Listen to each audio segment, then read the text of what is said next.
Hello friend, देखिए आप लोग के लिए हिंदी का लेसन प्लान लाए, बहुत ही इम्पोर्टेंट है। रहीम के दोहे, आगे देखिए। हेलो, देखिए आप लोग के लिए हिंदी का मोस्ट इम्पॉर्टेंट टॉपिक है लेसन प्लान, जो आप लोग के लिए हेल्पफुल होगा। और ये आप कक्षा 9 का मैंने बनाया था, क्योंकि 9 का मुझे क्लास मिला था, लेकिन आप लोग को जो क्लास मिलेगा बस क्लास आप लोग चेंज कर दीजिएगा, टॉपिक वही रख सकते हैं, कोई दिक्कत नहीं है। तो इसमें देखिए कितने कॉलम है, दिनांक, कक्षा, विषय, अवधि और चक्र, इतना कॉलम आप लोग को बनाना पड़ेगा। उसके बाद विद्यालय का नाम हो गया, यहाँ विद्यालय का नाम डालेंगे, वही विद्यालय का नाम जहाँ आपकी टीचिंग चल रही, जहाँ आप पढ़ा रहे हैं। ओके, फिर हो जाएगा प्रकरण में लिखना है रहीम के दोहे। फिर ये सामान्य उद्देश्य हो गया। सामान्य उद्देश्य में देखिए इतना है, छात्रों में हिंदी पद्य साहित्य जिज्ञासा उत्पन्न करना, यथाकथा जो भी देख लीजिए आप लोग ध्यान से, इसको पढ़ लीजिए। जो 4-5 टॉप मतलब पॉइंट होना चाहिए सामान्य उद्देश्य। फिर विशिष्ट उद्देश्य में वो लिखना है जो एकदम मोस्ट आप लोग जो कहते हैं ना मुख्य उद्देश्य, वही चीज़। तो छात्राओं में प्रेम भक्ति भावना का विकास करना, छात्रों को रहीम सच्चाई के दोहों से परिचित कराना। और फिर सहायक सामग्री में विशिष्ट उद्देश्य वैसे ज़्यादा 2 पॉइंट आप लोग रखिएगा।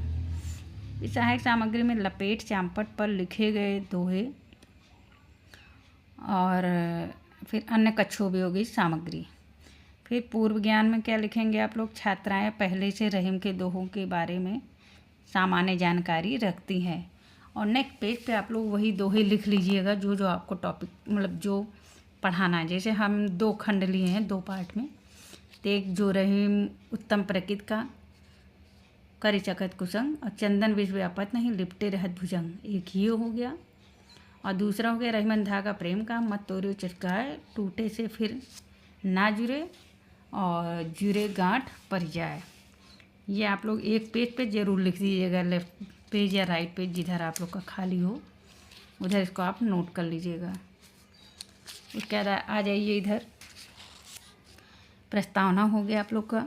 प्रस्तावना में ही तो क्वेश्चन निकालना होता है, और आंसर मतलब छात्राएं बताएंगी, लेकिन एक का आंसर, एक क्वेश्चन ऐसा रहेगा जो समस्यात्मक हो जाएगा, उसके आगे हम लोग पढ़ाएंगे। तो देखिए पहला क्वेश्चन क्या हो गया, भक्त काल के प्रमुख कवि कौन कौन से हैं? सूरदास, रहीम और तुलसीदास। रहीमदास की मुख्य रचनाएं कौन कौन सी हैं? रहीम, सतसई और रास पंचाध्यायी। और रहीम सतसई का कोई एक दोहा सुनाइए। अब ये समस्यात्मक हो जाएगा। फिर उद्देश्य कथन हो जाएगा। आज हम रहीम के दोहों का वर्णन करेंगे। फिर प्रस्तुतिकरण लिखेंगे।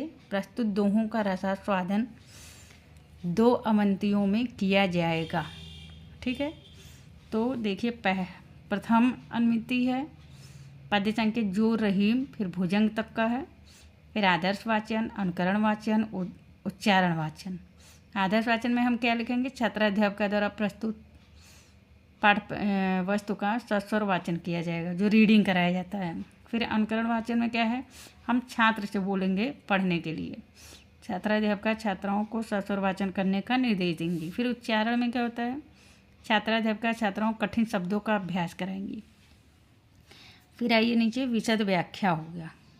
इसमें शब्द और अर्थ प्रयोग, कुसंग, व्यापत, लिपटे, भुजंग। अब इसका क्या होगा, इसका अर्थ लिख लेना है। कुसंग बुरी संगत, व्यापत प्रभाव, लिपटे लिपटना, भुजंग सर्फ। अब इसका वाक्य प्रयोग बनाना है। ठीक है, ये भी पूरा लिखा जाएगा। उसके बाद फिर क्या आएगा, टॉपिक पे क्या लिखना है, उसके लिखना होगा लेखन एवं निरीक्षण कार्य। लेखन निरीक्षण कार्य में लिखना है, छात्राध्यापक छात्राओं को लिखने का निर्देश देकर स्वयं कक्षा का निरीक्षण करेंगे। उसके बाद आएगा आत्मानुभूत प्रश्न। आत्मानुभूत प्रश्न में क्या है कि जो यहाँ पढ़ाया गया है, जो इधर पढ़ा दिया गया है, इधर सब ये सब उसी से रिलेटेड क्वेश्चन। रहीम किस प्रकार के कलाकार थे? उदार हृदय के भाव। रहीम को किन भाषाओं का अधिकार था? ब्रज भाषा और अवधी भाषा। प्रस्तुत दोहे से हमें क्या शिक्षा मिलती है? ये हो गया आपका समस्यात्मक। फिर यहाँ क्या करेंगे, व्याख्या करेंगे, उसी खंड का व्याख्या करेंगे। छात्र क्या हम लिखेंगे, छात्राएं ध्यानपूर्वक सुन रही हैं।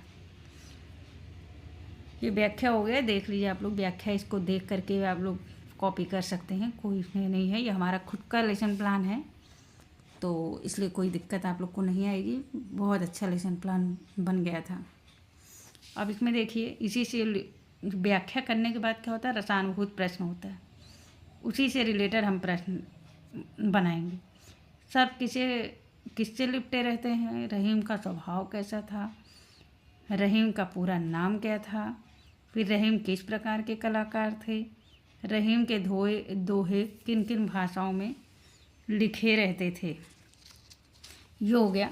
अब हम लोग आ जाएंगे दूसरे खंड पे, जो पीछे हम लोग लिखे थे, रहीमन धागा और फिर गांठ परिजाय, ये आ गया।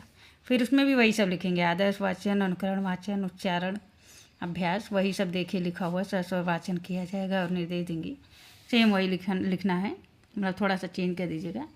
अब विशद व्याख्या में इन दो लाइन के संबंधित शब्द और अर्थ लिखेंगे और वाक्य प्रयोग बना लेंगे। तोरे चटकाए जुरे, फिर ये सब हो गया, इसका अर्थ हो गया और इसका ये प्रयोग हो गया। फिर यहाँ लेखन निरीक्षण कार्य हो गया। लेखन निरीक्षण कार्य में भी वही लिखना है। छात्राध्यापक छात्राओं को लिखने का निर्देश देंगे, स्वयं कक्षा का निरीक्षण करेंगे। फिर हो गया आत्मानुभूत प्रश्न हो गया। फिर छात्राध्यापक क्रियाएं हैं, कवि कौन सा प्रभाव प्रस्तुत कर रहा है, प्रेम भाव, कवि ने प्रेम को क्या माना है, डोरा या धागा, इस दोहे में कवि क्या कहना चाहता है, समस्यात्मक हो जाएगा। उसका नेक्स्ट पेज पे आइए, लिखना है। अब यही इसी का हम व्याख्या करेंगे, पूरा इसके पूरा व्याख्या करेंगे। और छात्र क्रियाएं में क्या लिखेंगे, छात्राएं ध्यानपूर्वक सुन रही हैं। यार एक बात है, जब हम एक्सप्लेन करते हैं तो स्टूडेंट लोग सब सुनते हैं, तो बस वही लिखना है। फिर ये देखिए पूरा इसका व्याख्या हो गया। फिर अब इसका रसानुभूति प्रश्न हो गया, उसी व्याख्या से ही प्रश्न बना लेंगे। रहीम ने प्रेम को किस रूप में माना है, कवि इस दोहे में कौन सा भाव प्रकट किया है, इस दोहे में कौन सा रस प्रयुक्त हुआ है, प्रेम का धागा टूटने से फिर से क्या नहीं मिलता, इस दोहे के माध्यम से कवि क्या कहना चाहता है। उसके लास्ट में हम क्या करेंगे, गृह कार्य देंगे। छात्राएं प्रस्तुत दोहे को याद करके आएंगी और दूसरा हो जाएगा, छात्राएं कठिन शब्द के अर्थ को लिख कर लाएंगी। अब ये हो जाएगा आप लोग का, इतना यहीं तक रहेगा। बहुत ज़्यादा लंबा लेसन प्लान बनाने की कोई ज़रूरत नहीं है, बस मुख्य चीज़ आप लोग ध्यान दीजिए, ऐसे ही लिखना है। और आप लोग कमेंट में ज़रूर बताइएगा कि हमें हिंदी या होम साइंस का और भी चाहिए टॉपिक, तो हम और भी आप लोग को वीडियो और लेसन प्लान मिल जाएगा, क्योंकि हम जानते हैं लेसन प्लान बहुत मुश्किल से मिलता है। Okay, thank you. Please video को like, share, comment and subscribe ज़रूर कीजिएगा, जिससे अगला वीडियो आप तक पहुंच चुके। Thank you.